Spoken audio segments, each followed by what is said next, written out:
We are here with Chicago Bears head coach Ben Johnson. Fantastic season, Ben. I host with the First Pick podcast with Rand Carthon, so I'm going to start with a draft-related question.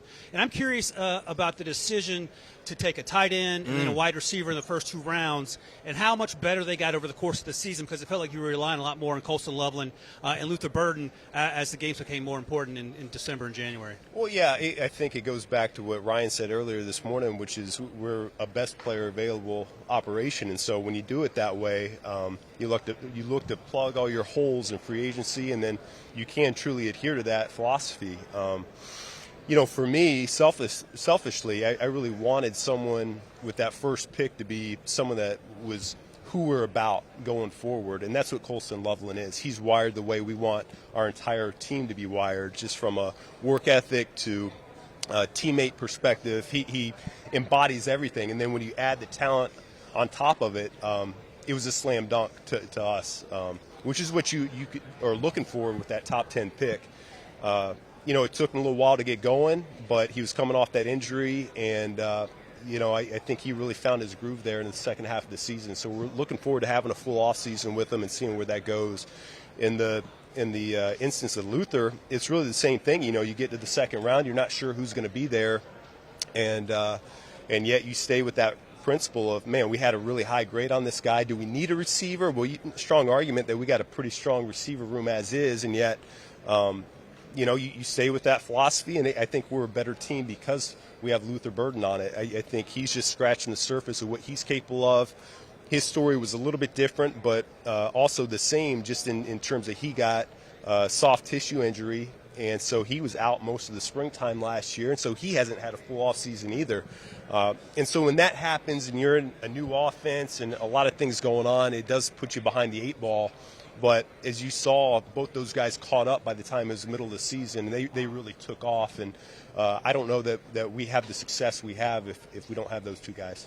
Coach, when you look at your quarterback in Caleb Williams, I believe he has one of the more talented arms in the National Football League. And now with the season being over and being able to digest everything that happened this season, if you could highlight for us your favorite Caleb Williams throw from this past season, what will it be? No, I mean, I think there's probably 3 of them that come to mind. Mm-hmm. It's the last regular season Green Bay game where he throws it in overtime to DJ. Yeah. I thought that was an outstanding throw. There was the 4th and 8, I think the second time against Green Bay, where he's rolling to his left, or the third time against Green Bay when he's rolling to his left, and he's doing the Air Jordan as he's throwing that thing for the first down to Rome.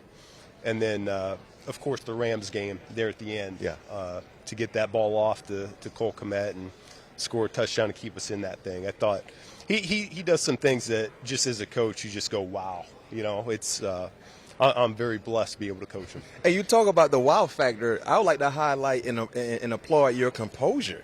Because anytime we see these magnificent throws from Caleb and they put the camera on Coach, you're just getting ready for the next play, right? So great composure by you as being the leader of the organization, because for us as fans, we're jumping around like, oh, my goodness, how? I wish I could always have that same composure. I tend to lose it there at the end of games a little bit. But no, I think it's until it hits triple zeros, we got to stay in the moment. And I'm glad our guys get excited when we make big plays like that.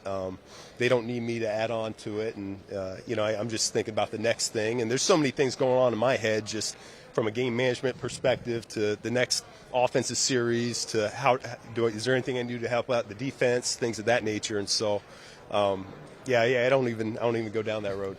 Speaking of game management, I'm an old school guy. Here we go. 4th down. Yep. I know you tend to go for it a lot. Is that something that's going to stay with you, or do you think as you get older and become more of an established coach that maybe you'll change your philosophy a little bit? No, I think we're going to convert more 4th downs next year, and I think we'll get you more on our side of the I don't think I'm ever getting to that side. I don't think that's so. all right. All right. It's hard. It's hard for me. I watch it all over the league. It's not just you. Just everybody. Yeah. I think there's some situations where it calls for it, but other situations I sit there and say, well. Yeah, it's rare. I'll be honest with you. It's rare when over the course of the season that I felt like we were wrong with when we went for it on 4th down. That's just me. Yeah. That's our approach.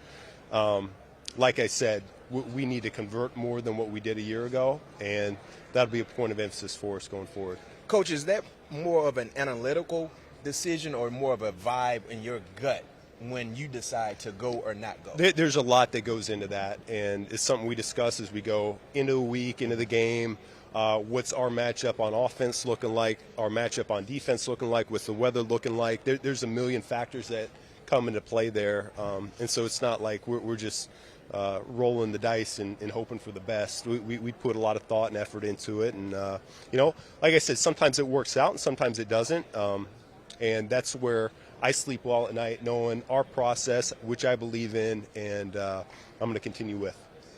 I want to ask you about going into year 2 as a head coach, because you were so successful as the offensive coordinator in Detroit, and a lot of times when young head coaches take on play calling responsibilities on either side of the ball, there's something that's lost, whether it's the ability to see everything as the defense, special teams, offense. So what things do you think that you're trying to get better at? Because you had a pretty good year 1, it felt like, in terms of managing all that. No, I mean, and that's a credit to our staff. I mean, I've surrounded myself with some really good people, from the coordinators to the guy that leads our charge for the game management. They do a great job really staying in front of any blind spots that might occur, and they keep me well informed throughout to be the lead decision maker. And so I'm very fortunate by that, and yet there's a million ways that I can get better, and I'm looking to do that. I'm looking forward to stepping in with the defense and self-scout as we go through that process. Same thing with special teams. We believe strongly in all 3 phases coming through for us to win a ball game, and so I think we can be even better in that regard going forward. It came down to the last, call it 4 minutes, 2 minutes of games a lot this past season. We would like to be a little bit better in the first 3 quarters, so it doesn't come down to that. When you look at your we talk about Caleb Williams, but you coached him. Ryan told us you coached him very hard particularly early in the season. What does he need to get better at going forward? Because he's made a lot of growth, but what specifically does he need to get better at? Yeah, well, I think you got to acknowledge where he's gotten better, and that's, just something as simple as spitting out the play calls. It's night and day different.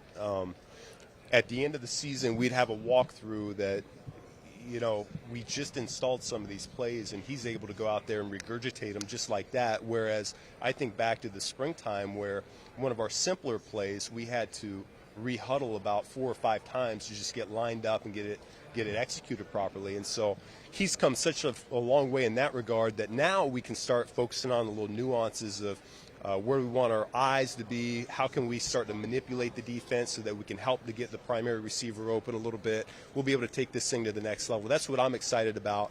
I think the easiest thing to look at from a statistical standpoint is the completion percentage. I think he was at 58.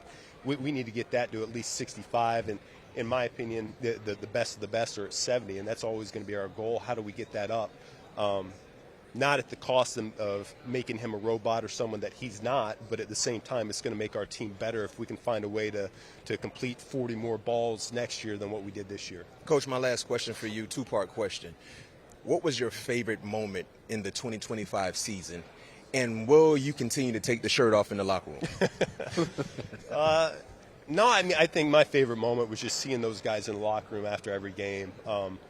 It started as early as that Las Vegas game. That was game 4, where the blocked field goal won us that game, and I felt like we were just starting something special right there. And even though we're going into our bye week and we came out the next week against Washington and we were able to win that game at the last second, you could feel something special building.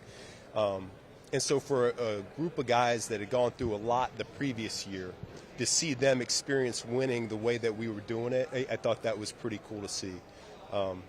No, the shirt won't come off anymore. There's no chance of that happening. Well, you say that now, Yeah, but never say never. You got to get high. Yeah. Never say never, Ben. Exactly. Never happened. Ben Johnson, Chicago Bears head coach, joining us here. Thank you very much, Ben, and good luck next season. Yeah, thank you.